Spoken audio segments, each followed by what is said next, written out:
All right, welcome to Auger Yaps. This is a separate channel than my main shit, all off stream, just kind of direct talking videos. It can be about any topic, something personal, something about yay, something not about yay, about a TV show, a movie, a topic I care about, a war, war reference, who knows? All right, it can be about anything.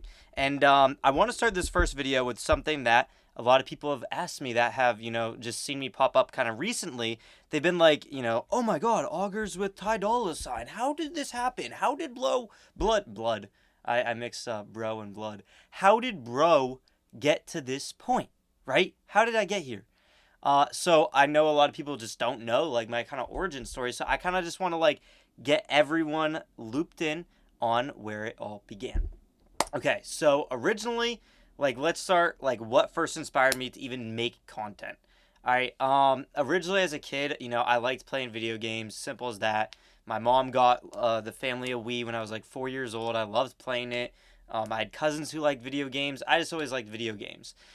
And growing up, I thought like, okay, career for me. I want to go to. I remember in like my 8th grade yearbook, I was like, I want to go to MIT and be like a computer engineer, or like a coder, and make video games or something like that. Like I just knew I wanted to do something with computers, and I was like, that'll be really fun. That's what I'll do as a career.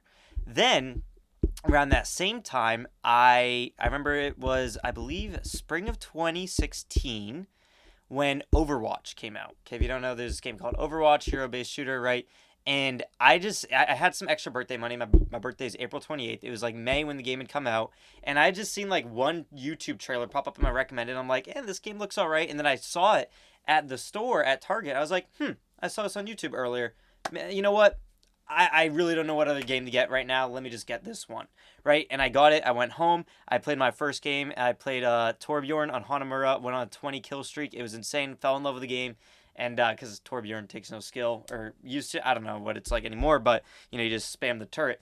And I was like, wow, this game is pretty fun. Then, I also, a little previous backstory. I liked watching YouTube and shit before this, but this is really where it kickstarted my interest. Was, like I grew up playing like Minecraft and Club Penguin. I watched like those kind of YouTubers and stuff. But regardless, it really all began when I started watching this guy. I think it was like Nickel O was his name. I don't even know if he still makes content, but he made Overwatch like tips and tricks videos, or sometimes news. And I just found him because I was looking up like Overwatch tips and tricks because I just got the game and I liked it, right? And one of the videos, he shows a clip of like news or whatever, and it was of XQC like getting banned on Overwatch because I think he had like told someone to get off Symmetra, I believe it was. And I think they said he was like racist or bullying them and he got banned or whatever.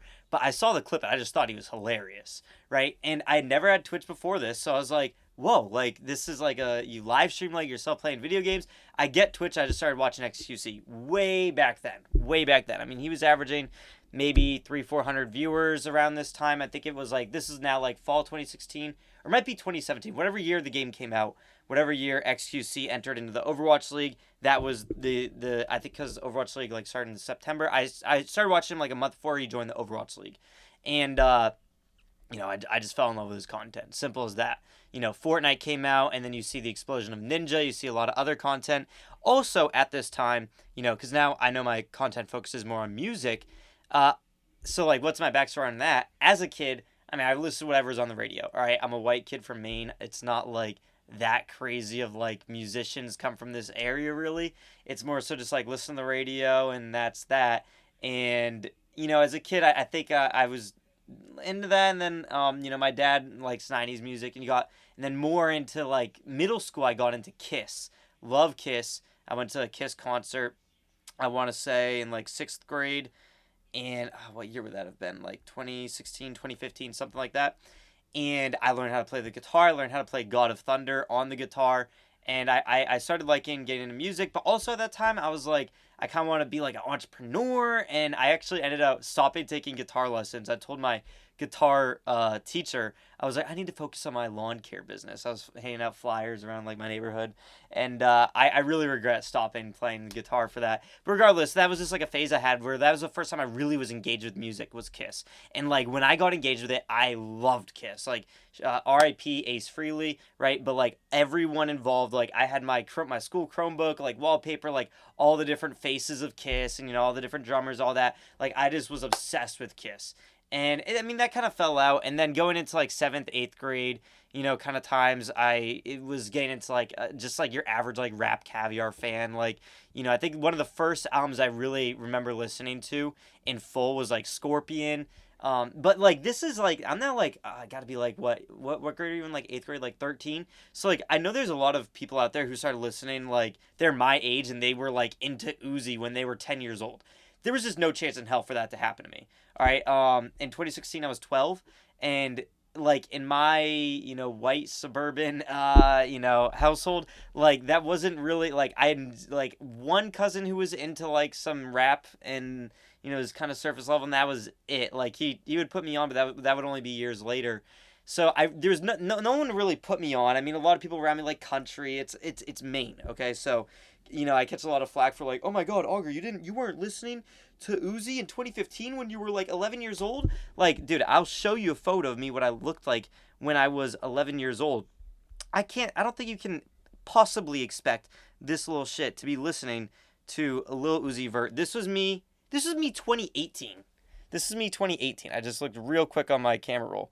Like this is 2018, bruh. Okay? So, like, I don't think you can expect that little kid to be, really tapped in. Okay, let's just put it that way. Regardless, I was actually getting into like rap caviar stuff at that time, and I actually, one of the first rappers I fell in love with was Logic. I went to a Logic concert in 2018 because a couple of my friends in middle school were like, oh, we listen to Logic and he's coming to Maine, like you should listen to him and come with us. I was like, okay, and I really liked him for a good couple months, and then 2019 came around, and I had one friend who was really into rap and was really into this shit. And that's my boy Cam. Day 1, day 0, actually, literally, we met in the hospital. We went to like a breastfeeding support group together, like as babies. Like we were locked in. Still my day 1 best friend to this day. And regardless, he actually was into music, but like I would always like blow it off. I like rap. Yeah, I would always blow it off. But like by 2019 came around, we were playing hockey together, and he was like, "Yo, bro, Uzi just dropped this song called Slayer. Like him and his producer TM88, they're gonna drop like a collab tape together." And I'm like, "Dude, what are you saying?" I'm like, that guy made like EXO Tour Life. Like I don't really know. Like that's how tapped out I was, even in 2019. Okay, like I could not give two less fucks. But then something changed when Futsal Shuffle dropped. I was in the hockey locker room, and I was like, what the fuck is this beat? This is insane. And then this dude is spazzing on this shit. I'm like, and at this time, like, don't get me wrong, like, I already had Sanguine Paradise. I already had, New Paddock. I already had, like, a ton of, like, generic rap songs on a playlist. Right? Like, I mean, I even had Ye on my playlist back then. Like, I'm not saying I was completely tapped out, but, like, I just wasn't the guy to listen to like a full album of really any rap artist other than like I think I said I listened to like Scorpion when it came out, and maybe like Astroworld. Nothing really like that I can remember like being hyped for an album or really that much into artists other than like at that time a little bit of Logic, like Young Sinatra 4 I was a little excited for. But that's really it. But when I heard Futsal Shuffle, I was like, holy shit, Cam was right about Uzi. This is fucking insane. And it was one of those moments where, like, those cliches in the movie where, like, the main character just snaps and they're like, tell me everything you know. That was me for Uzi when I heard Futsal Shuffle. I went straight to Cam because, like I said, he was already a diehard Uzi fan at this time. I was like, tell me everything you know. From that day, like, I listened to every album. I started downloading the leaks. Like, I was into the leaks immediately. Like, I was like, give me 1600 Rager. Give me, of course. Give me all this shit. I remember my first 4 Uzi leaks were You Mad, Big Watch, 1600 Rager, of course. Those are like my first 4 Uzi leaks that I fell in love with. And from there, I was like, I need Eternal Take. Like, I was listening to him every day, nonstop, fully into Uzi. And then, byproduct of it, also Cardi in 2019. So that was the first time I really fell in love with an artist. Okay, so at this time I'm still watching like Twitch, doing whatever, and I kind of had an inkling back in my mind too. I was avid Twitch viewer. Like, I loved watching Twitch. Like, my 8th grade yearbook quote was actually, I had two. One was Pog, uh, and then it was like hyphen XQC. Okay, it used to not be cringe, I swear. Like, it was like a niche, like, kind of thing. Now obviously Pog is like the most cringe thing you could ever say. And then I had the ninja quote, like, use your Twitch Prime or some bullshit. It was stupid. And that was like, that's how much I love Twitch, but I still was like, I don't really think I want to do this myself. And at the same time, like, I mean, you saw in those photos, like, I looked really young for my age. I still actually do. I mean, I'm 21. I could probably pass for almost a high schooler. So, and, so, like, I still look pretty young for my age. But at that time I did, and I had a squeaker voice, all that shit. I'm like, I was self-aware. I'm like, even though, like, I could start streaming right now, like, no one would want to watch this. Like, no one. Like, I am cringe. Like, I mean, I still kind of am. But, like, I am cringe. I just knew it. So this is 2019. I was really getting into music. I was still playing video games. And then COVID hits, okay, 2020. And I was like, you know what? I have my PC, and I have nothing but time. I was getting into, like, stock trading at this time. And that, led me to get into college. But I'll keep, the side stuff kind of out of the picture. We're going to focus on my streaming, background here. And I had nothing but time except from, like, stock trading and, like, a couple online classes. We went full online for the rest of the year. And I was like, oh, I'm on my PC. And I don't want to have to use the school Chromebook, because then I can't play, like, I was actually really into World of Warcraft Classic at the time, too. And I was like, I want a mic and a camera for my PC, because then I'll be able to play WoW on my second monitor while in class, right? If I'm on my Chromebook, I'm going to be looking over, and they'll notice I'm not, actually paying attention. And then I was like, also, maybe I could be able to just get into streaming. And I did. I played, like, I did a couple streams of Fortnite back in that time. And there was just a couple people that, like, started watching me. I had Renegade Raiders, so, like, I put TTV in my name and would go into, like, fashion show lobbies and try and, like, flex it to get, like, 10-year-olds to come to my like, to impress, easily impressible people to come watch my streams by having a rare skin in the game, okay? And I was like, you know what, like, this could work. And it did for a little bit. Like, I got, like, 8 viewers, like, right off, like, streaming, which is, like, decent. And I was like, hell yeah. But I always told myself, I'm like, I hate watching streamers. Because remember, I was watching Twitch for like 4 years. I saw a lot of people come and go. And I was like, I hate watching streamers who don't want to stream, have nothing to stream for, but hate the game they play. But this is the community that they've built on, and they have nowhere to go, and that's it. And they're just going to be miserable. So I was playing Fortnite. I was having a fun time, but, like, I got bored, and I was like, I'm not going to stream. If I'm bored of it, I'm not going to stream. So I had a couple viewers, and then I was like, no, I'm not going to stream. Go back to school the following year, and my science teacher, shout out Mr. Scoville, best fucking science teacher ever, like, incredible teacher.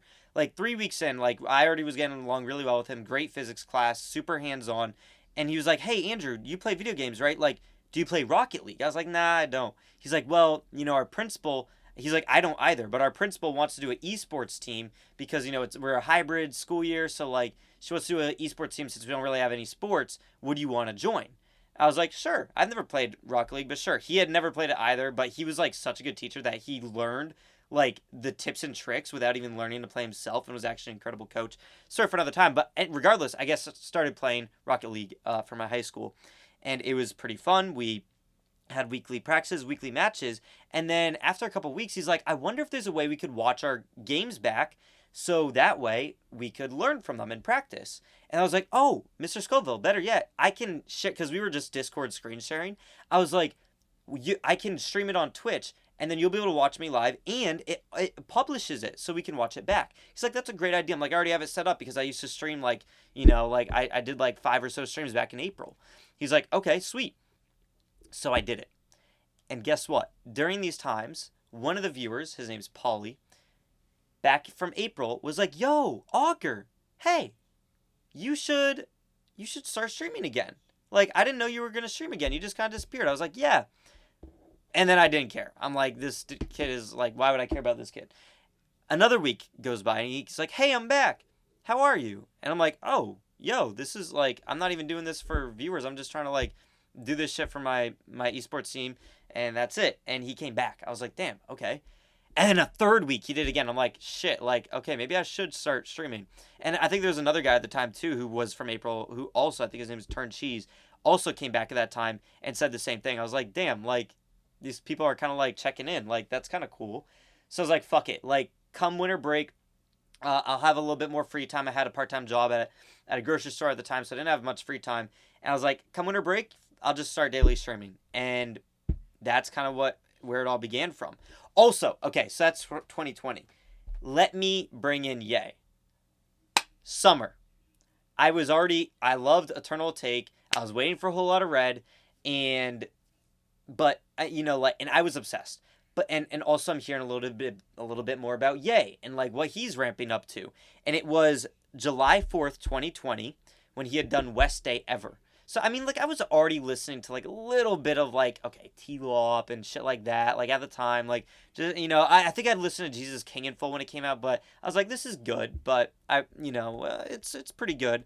It didn't make me obsessed. What made me obsessed, what made me a Ye fan, was West Day Ever 2024. If you don't remember, this day was when he announced he was running for president. He announced, the Gap deal. He announced so many new things. The Dawn with Child tracklist, and everyone was talking about him. I'm like, holy shit, this guy is moving the culture.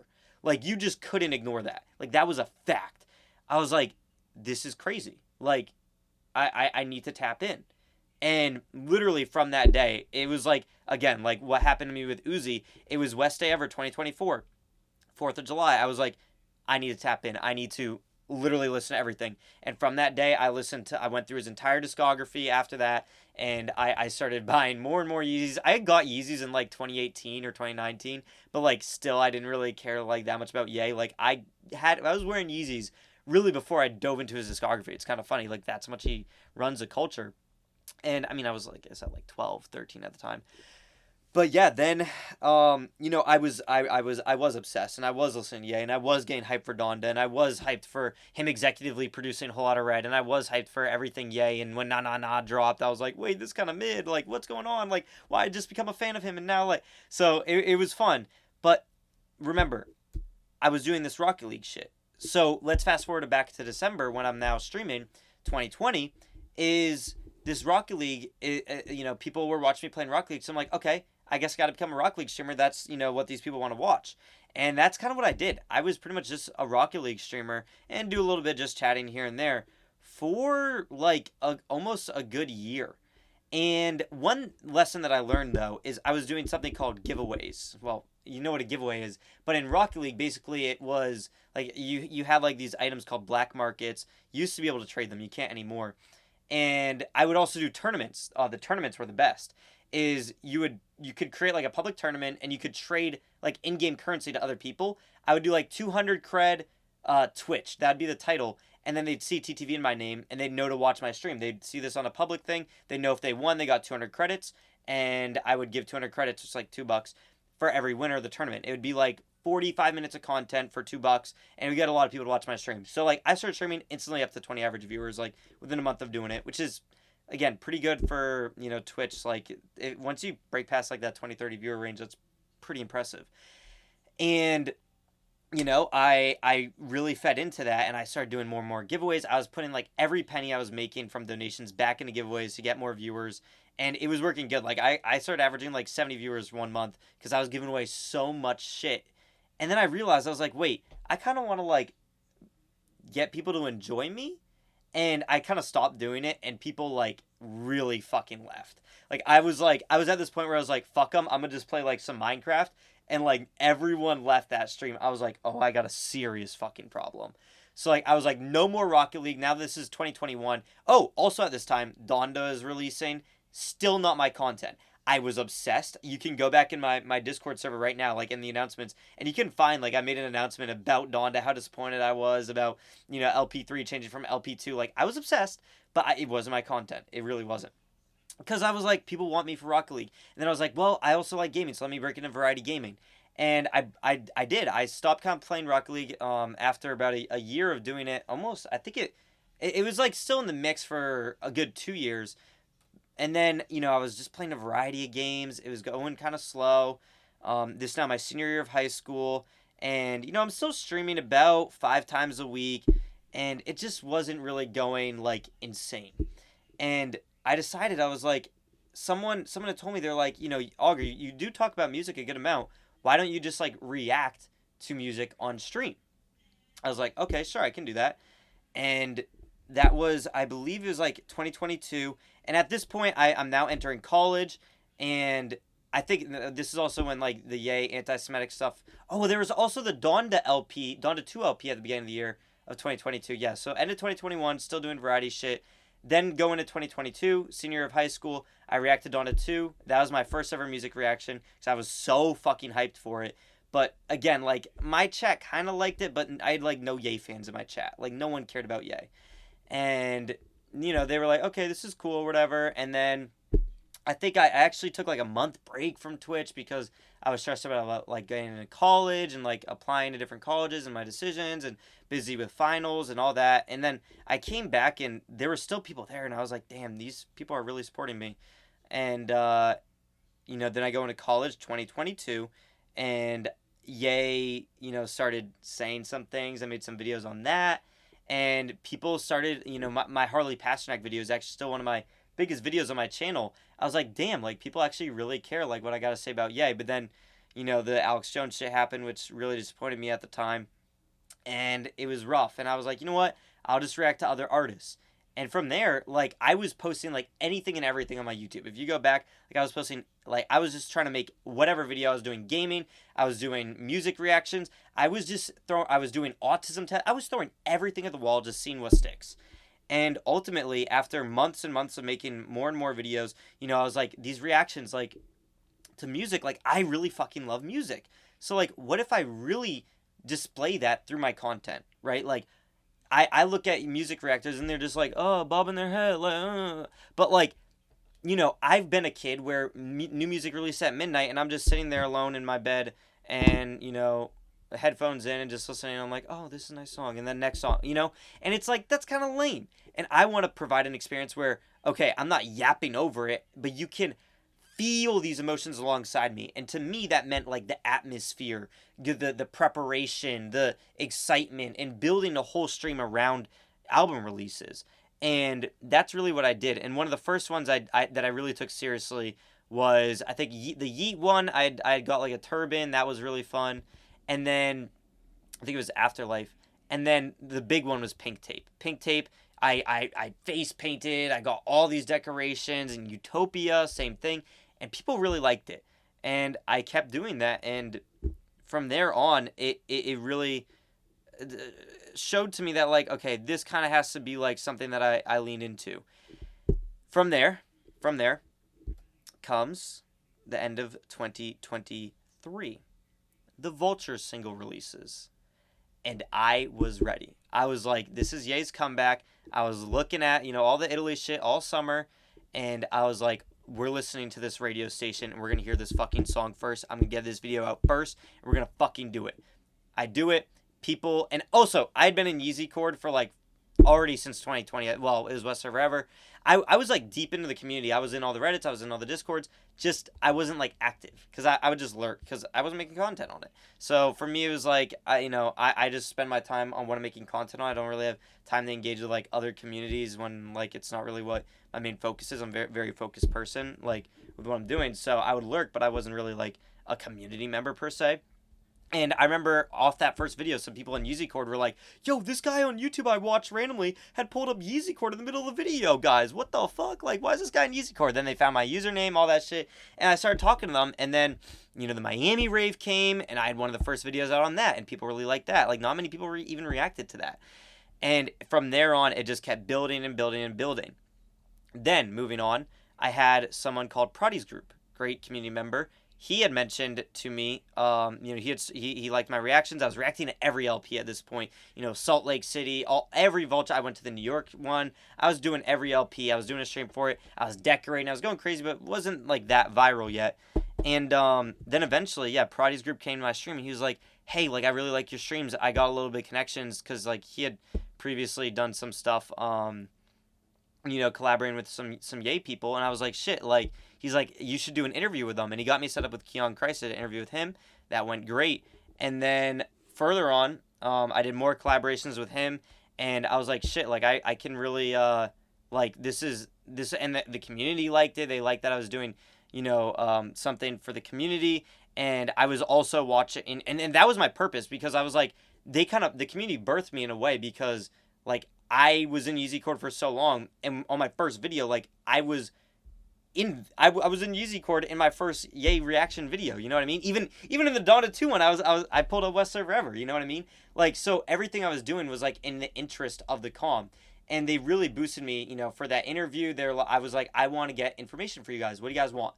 Right, when I got that first interview, and then it was the same thing. Him and I gave away, Keon and I gave away like a laptop with like some of the TurboGrafx 16 beats on it, and that was incredible.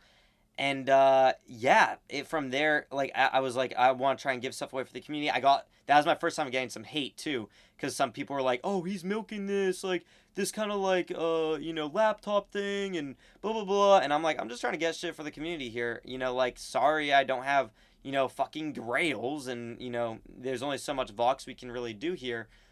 And that was my first time of kind of getting hate. And then from there, I hit up and I had gotten news roll from that in Yeezy Cord, and that felt like a big deal to me at the time. I was like, oh my god, like I watch this channel every day, like now I can speak in it.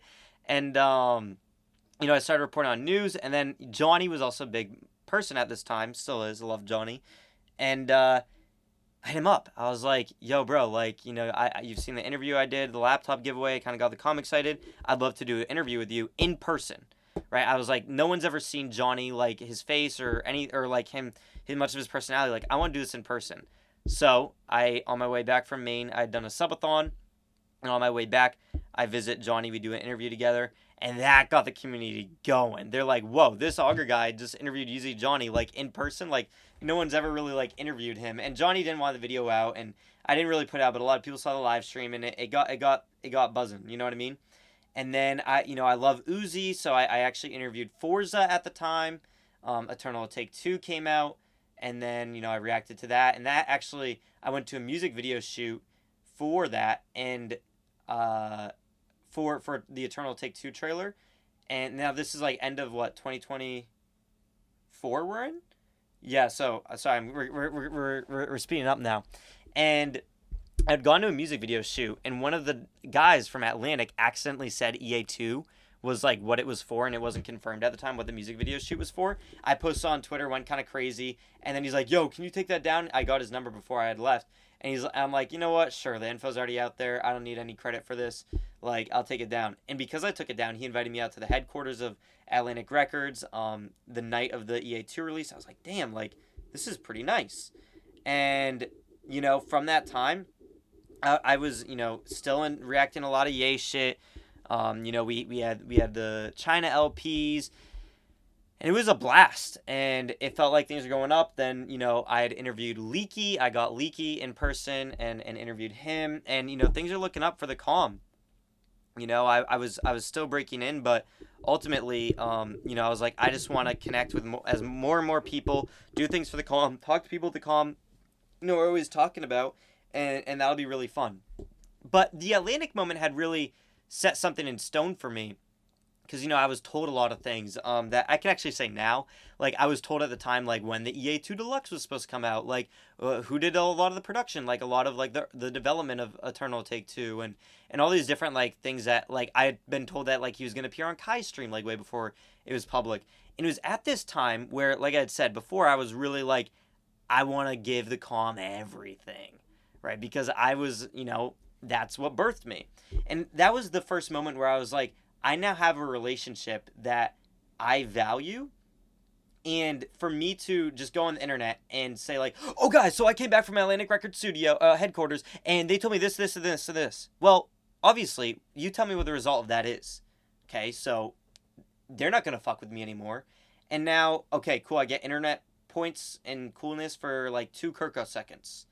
And that's it. What? And for me, it's like, I have so much respect for the artists, for everyone involved in these teams. Why would I sacrifice that for like internet cool points? And also, I'm ruining something that we, like something that could happen that we would like to see, that the artist is planning. So that was the first time for me where it was like, I need to keep things to myself. And you know what, like it's not all about the comp. And yeah, that really was the first time where I was like, I do. And where was I gonna connect that to? Is pretty much that really told me, you know, oh, what was I gonna say? Oh yeah, it's like a respect thing too. It's not just like, oh, like a PEMDOS, like, oh, what's gonna get me longer, you know, better in the long run. Like I need to abuse this relationship or anything. I'm not really thinking of it like that. I'm more so just saying like it does take a certain type of person to ruin a relationship like that. And then it's like, think of what that would even be for. It's really for nothing. And like as a fan of the artist, like it's gonna ruin more. And then I was thinking like also, since I'm so tapped in with these communities, wouldn't it just be better if instead of leaking what's supposed to go on, and that would probably not happen if it got out, right? If it leaked, then, you know, that leads to a lot of things getting scrapped and ruins the surprise for the fans and also ruins your relationship. Wouldn't it just be better to plead what we want to these people directly, right? So I don't have to share shit with the comm, but I can share what the comm wants with these people, make it happen officially. Isn't that much better? So that's kind of been my stance since that day, right? And it is to this day. Like, there's so much stuff that, you know, I've talked with the AA and Ty on that, like, I have zero plans of ever, you know, talking to you guys about. I don't want to ruin anything for them because it's like, why not use this position for good instead of, you know, oh, what if I were to leak something Ty told me? Oh, people on the internet say I'm cool for 2 seconds and also hate me 2 seconds later, and then I just ruin a relationship with someone I love and respect a lot. Like, why would I do that? So that's an answer to a lot of people who are like, Auger, but you love the community. You're from the community. Why don't you leak stuff? Why are you vaulting information? It's like, no, you're stupid. Okay. Regardless, then moving on from 2024, important point happened here is I'd made a brand called AGR. Okay. So I had always been a fan of like fashion and everything. And I was like, I want to make, you know, I never wanted to do my own merch. People would always tell me do merch. But I was like, I want to do a brand called AGR. You know, my name's Auger. My initials are AGR. I was like, I'll make a brand called AGR, and I want to make it, like, some really good shit. Actually, where the idea came from, though, was I had started a podcast called Yaycast, and I was discussing, like, everything Yay, and I was like, I want to make it really, really fucking cool. Basically, like, I want to rent out a studio, invite members of the Yay community in person to get their true feelings, because people on Discord are just rage baiting for, you know, like, likes or sob farming. Like, I want real feelings. So there's actually a couple episodes still up on my YouTube channel, but it costs like $600 for the studio each episode. So it really only lasted like, I think 2 and then 1 digital that I did, which actually was like against what I had said I would want to do, but I was like, fuck it.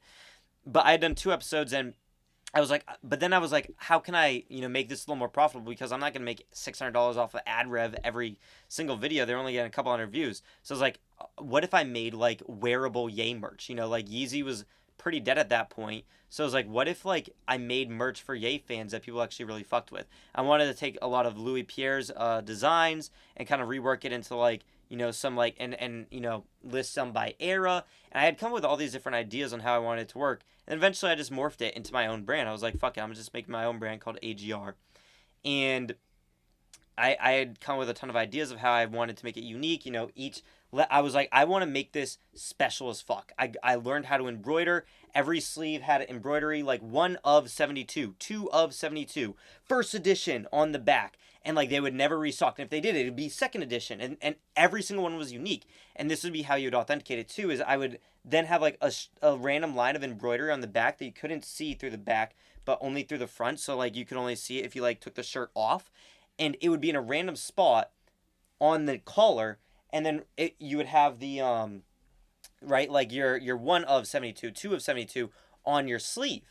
So then before I'd ship all them out, I would like take a photo and have a vault of where each line of embroidery was for each number. So that way no one could like make a fake version, right? Like if someone wanted to make a fake one, they would have to know exactly where that line of embroidery was or own the piece themselves to legit check it, right? So basically you knew like if you bought this, like it would be, you'd have a way of legit checking it in a way. I mean, I guess if you bought one yourself and then you could reproduce it because you knew, but whatever. I thought this was a cool idea. There's a ton of embroidery on it. Regardless, suffice to say, it was so custom that it took me a fuck ton of time to develop. And this was at a time I was really scrapping for cash. I spent a lot of money on the Yaycast studio. I spent 7 bands into AGR and stock. I wanted the highest quality shit. LAA blanks, New York City printing, and did all the embroidery and tags and sewing all myself. Well, the only real place I was making money at the time was Twitch. And embroidering took a lot of my time. So I wasn't streaming as much. And now I'm making this clothing. And because I'm doing all of it myself, and the LAA costs a lot, and New York City prints cost a lot, the margins were slim. So I launched the brand. And, it sold pretty well. But, like, ultimately, it's like, okay, all this money I have to pay myself. I have to pay rent.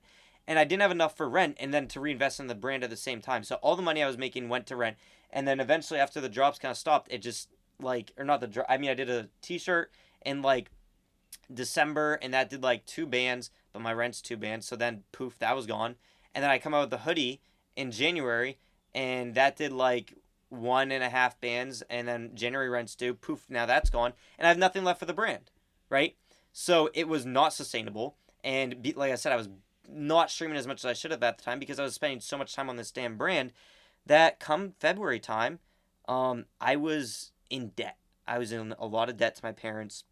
This is now when Ye was going crazy. This is 2025 February, and everything was crashing down in my life, and I decided to retire. I was in like 8 bands of debt. I was like, I had a donation goal to like save it, like if I could pay rent somehow, like with donations. And I was like, guys, I'll give it to this day. And if I can't, like, I need to seriously get a job. And I'm also a full-time student. I'm like, if I have a job and I'm a full-time student, I have to work 40 hours a week. I'm only streaming like 35 a week. So where am I? I'm like negative 5 hours on time I would have to stream. So I was like, if I don't hit it, I'm done. And we didn't hit it. And I was done for a good month. And, I was like, fuck it. And I had told people before, I was like, if I Am Music drops, I'll stream. Well, guess what? The next month, I Am Music dropped. I did one stream. I was like, fuck it. I had the night off from work coincidentally. I was like, okay, might as well stream it. And I did. And I got a good turnout. And a lot of people were like, love seeing you back, Auger, whatever, whatever. And I was like, okay, you know what? Like, and then I was like, no, but I don't want to stream, like, just, like, once a week. Like, I can't do that. That's not me. I got to be fully in. Regardless, I was like, you know what? Like, 2 weeks went by after that. I was like, I'll try. And then it was at this time Ye was in Spain and Digital Nas was out there and everyone's like, Auger, you got to get out there. Like, hit up Nas. And Nas was like, oh, maybe Auger can go. And then I was like, oh my God, let's go. And then I didn't go. And then, he comes back and I stream snipe him and I interviewed him and that was incredible. And then eventually one day he needed like an HDMI cord and he knew I was in New York and I was in his stream. I was like, hey, I got that. And I went over to his place and I interviewed him again and did it. And we started collabing all the time. And that was really, really fun. And it was also at this time I was trying to get an internship. And I still wasn't fully back on streaming, but I was like kind of back. And then it was at this time I still had my gym job. And I was trying to get an internship for the summer because I was still scrapped as fuck on cash. And the only one I could find was back in my home state and it was part-time. And it wasn't going to give me enough to pay rent. So I was like, fuck it. I'm going to have to do a subathon. That's what I did during the summer, and it went incredibly well because it was like I wasn't going to be able to find another job outside the part-time internship. The internship I needed for school was the only one I could get. It was only like 20 hours a week. It paid $16. That's not going to pay rent. So I was like, I guess I'll do a subathon. And that really got me fully back into content. Went extremely well. And I left the internship early. I was supposed to be in it throughout the school year. I left it early. Now I'm fully back into content. And the summer subathon went incredibly well. We did incredibly well financially, and I did some more shit with Digital Nas over the summer, and that Digital Nas connection was really the main thing that put me on, and that really was through the support of my community, just like telling him in his streams like, hey, collab with Auger, and that's really what made it happen. Like a lot of people are like, how did this all start? It was really that. And then from there, come September, Ty starts streaming, and literally all that happened there was people were saying collab with Auger. And Yago Lira was the one that really got his message to go through. He's like, you should collab with Auger. He's like, Ty just said on his stream, he's like, oh, yeah, connect me with him. Like, let's connect. I hit him up on IG, and like 3 days after I hit him up, he responded, and he was like, what's your phone number? I was like, bet. And then like I sent it and he didn't respond for another week. I'm like, oh, I'm cooked. And then another week goes by, and or that a week goes by, and you know he's still doing some streams on Twitch and trying. People are spamming like collab with Auger, and you know I was like, I wasn't trying to really get it like through, but I was like, you know, I'd love to just like interview him in some capacity, like it'd be cool. And then he did give me his number, and he was like, hey, I'm gonna be in New York like next week. Link. I'm like, this guy doesn't even know me. And he what? Like, this is insane. I didn't even ask for an interview. I didn't ask for anything. He had also sent me 2 songs at the time to share with the community. He's like, fuck it. Like, they say that you're really like tapped in the community, Auger. Like, share these out with the community, and I did, and they got some good attention. And then he's like, yeah, link next week when I'm in New York. He pulls up in New York. He sent, and I just got a new phone that day, and and his studio was like really close to where I already was, and he sends me the address. He's like, all right, bro, like it's time. I was like, oh my god, this is crazy. And I was like, okay, let me go there. But it was literally right where I already was. Like my friend's apartment I was at was like right next to it, coincidentally. I was like, my new phone must be bugging. So I found the name of the studio he was at and went on Google Maps to the name of it. There was an apartment complex with the same fucking name, like a mile away. And I went to that, and then I'm in his chat. I'm like, yo, Ty, I don't see you. He's like, what do you mean? I sent you the address. And then I realized I was actually at the wrong spot. And he's like, Auger's, and then I think he said like, Auger's a jank. Like he was actually a little pissed. And I'm like sprinting back to the subway, like hauling ass back down there, sprinting. I make it back to his studio, and he was just happened to be still chilling in his Sprinter. And he's like, you can come in. And we did that first Sprinter stream. And I think he really fucked with me. I mean, we had a great time. I gave him a little gift of Cheetos because I thought I said salmon and Cheetos on pay-per-view. It was actually salmon at Cheetos. And then the next day, he was at the studio again. He's like, Link. I was like, bro, all right, bet. And I went again, and that was incredible. And I challenged him to a push-up competition. That was really fun. And even Sneeko ended up seeing that clip and told Ty about it, like, a day later, like in the club. I didn't even know that till recently. He's like, yo, I remember you with Auger. You did like a push-up competition. That was hilarious. And Sneeko had known me roughly through Digital Nas back in May. And yeah, then, you know, in the studio, I met DJ Fine. I met AOAA, and they were incredible to me. Morning Estrada, incredible, all incredible people. And we just really connected. And then the following week, you know, actually when I was still at the studio, I was like, bro, like, come to LA. Tycoon's releasing next week. Come to LA. Like, we want you there. I was like, say less. I go to LA the next week for the Tycoon release album, the release week, and, you know, I go to the studio with Ty, you know, as albums releasing, and we're partying. It's all up on my YouTube. And the next day, we go to a pop-up. He takes me for a ride in the Sprinter. We go to a club together, and that was that. Following weeks, you know, we're just chatting it up, still watching his streams and doing whatever. And then this past week, he's back in New York, and Sneeko had been saying that he had wanted to do a stream with Ty. I have a mutual friend with Sneeko, actually. He just happens to go to my school and did camera work for Sneeko, and I just met him actually through Digital Nas. And I never wanted to press anything like, oh, like, bro, please, like, you know, Sneeko, let me collab with him. I'm like, I never want to do that shit. Like, what does Sneeko have to gain from a collab with Auger? Like, I'm not gonna, like, that makes no sense for me to, like, be like, bro, can I get a collab with him? Like, that makes no fucking sense. But when Sneeko was like, oh, I want to do a stream with Ty, and Ty said on stream he was chill with it, I was like, I don't know if they're actually communicating with each other or just saying this. Let me hit up my friend and be like, yo, if Sneeko wants to make this happen, I'm chilling with Ty tonight. Like, Ty told me to pull up. So, like, I'll just tell Sneeko, like, yo, let's head out together. So I get Sneeko's number. I FaceTime. He's like, all right, come to my crib. Go to his crib. We head out to the Leon Thomas show, to Ty's hotel. And we go to Leon Thomas show. Had a great time there. Went to the club with Ty after. Next day, Ty and Sneeko are at his place together. We go to Sneeko's, chill on his stream for a little bit. And then ended out, what I do after that. Sneeko stayed back, and then I went with Ty to grab some coffee. We went to like some little private bar, and then went to the studio, and that was that. And yeah, that's kind of up to where we are today. That's kind of the Auger origin story. Also, a plus is Yeezy Stream. If you don't remember, that was back in May this year. I had a project called Yeezy Stream because this is when I was collabing with Digital Nas back in May. he had wanted to, Ye wanted a platform to rival Twitch because he was getting banned. And, he had just said that. And some people had hit me up, and they're like, hey, I'm developing a site. I got the domain Yeezy Stream. Can you show this digital Nas? I showed it to Nas, and Nas was like, all right, work on it, Auger. I was like, bet. I keep working on it, and long story short, we worked on it very hard. Milo had kind of wanted me to work on it officially, and then it kind of fell out, and then came back up. I went to meet Milo in LA, and he really wanted to pick up the project, and we made some changes, and then it just kind of fizzled out. But that was pretty fun. It was never official. If it I didn't sign any NDA.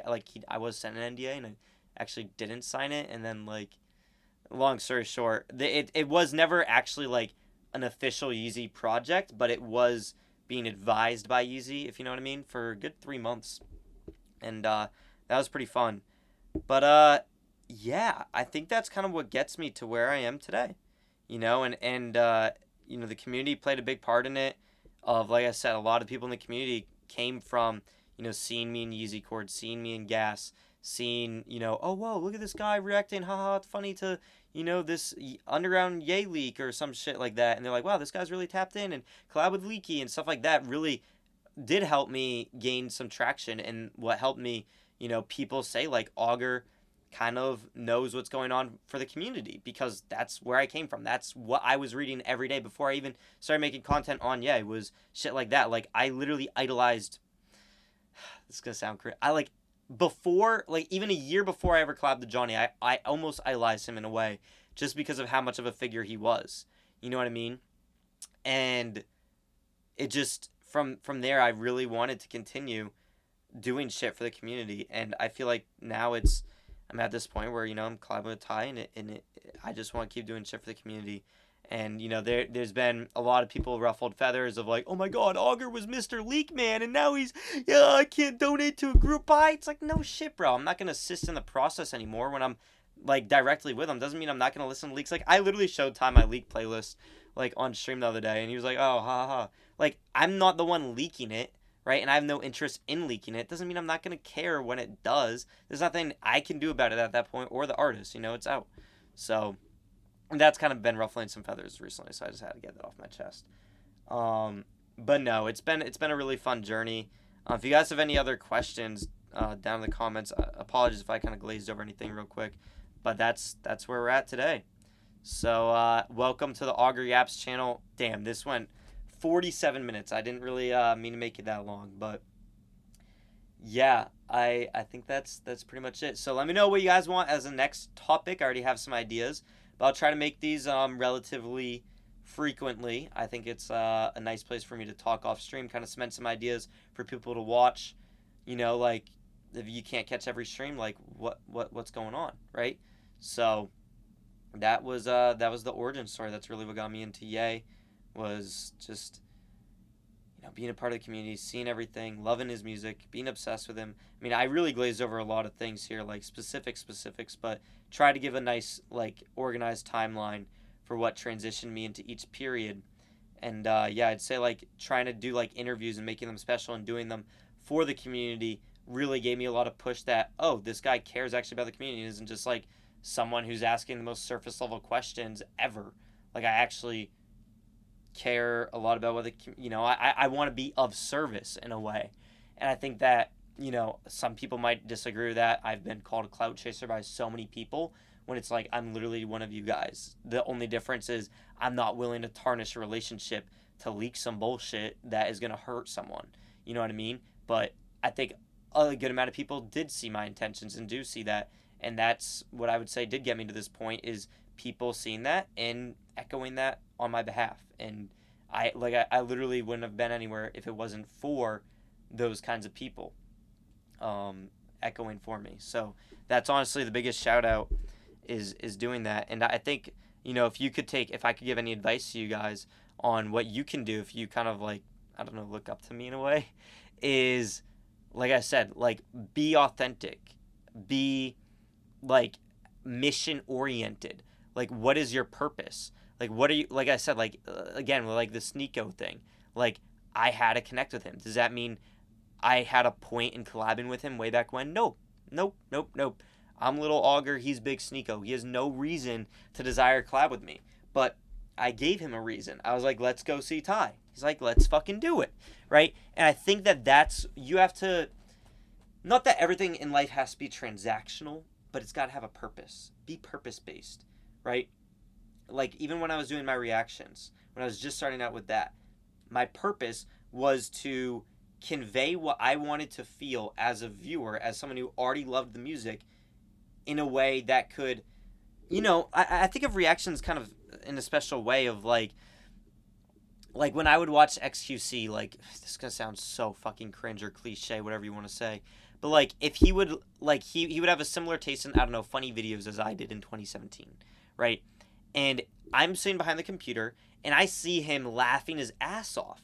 Now, IRL, if I'm watching a funny video, I don't really care to express that physically, right? If I'm laughing, like, most is like a little nose, like, right? Like, that, I'm not gonna die laughing just in my bedroom alone. I don't think most people really do.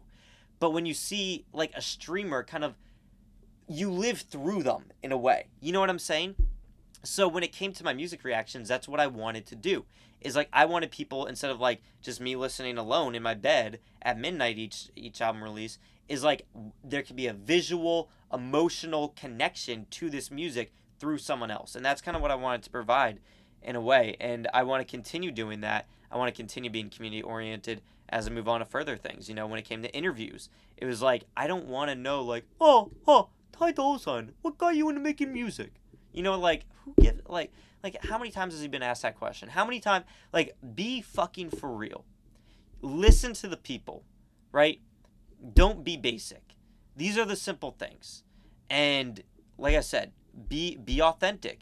Like, dude, I told the Ty Dolla the second day, wasn't the first day, second day I'd met him, I told him I was celibate. If you know anything about Ty Dolla, he's not celibate. Right? But I was being authentically myself. And, I close my streams with prayers. And he's actually picked up on that. And he's like, I really respect that Auger does that. He goes to church every Sunday. Like, I'm not trying to, like, gloat here. But, like, I'm just saying, like, these are things that he's publicly said that he admires. And that, kind of showed him, like, wow, like, Auger kind of is true to himself. And like I said, like, I'm not saying, like, I'm the perfect person. You got to replicate what I'm doing and go to church every Sunday. But it's like, if you want to appear that way to other people, be true to, be mission oriented, be clear with your intentions, be honest, and serve for a purpose. I think that's what I've tried to come to, that has left a good impression on other people from me, right? So I think that's it.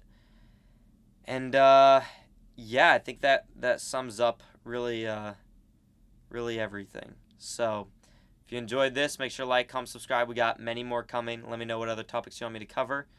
And I'll see you next one. Peace.